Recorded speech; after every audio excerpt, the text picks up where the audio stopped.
Treaty of Berlin was called by Otto von Bismarck, who was currently the Chancellor of Germany. This treaty was called, as previously, in 1878, King Leopold II began to civilize the continent of Africa. He began setting up his base in the Congo and began to expand outwards, hoping to gain more land as he progressed.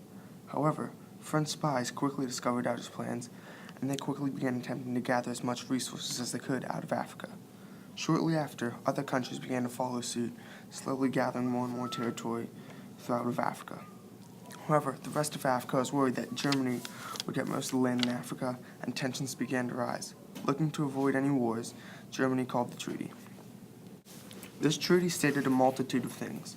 Primarily, it set general boundaries for where countries would set up in Africa. Additionally, it also said that all black and Islamic slavery in this area must also come to a close.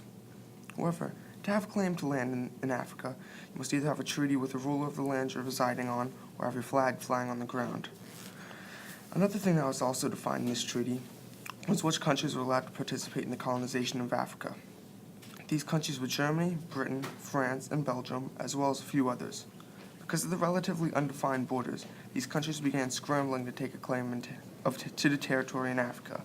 Oftentimes this would lead to mass expeditions or could lead to war among the nations in Africa. Within years, much of Africa was held by many of the nations in Europe.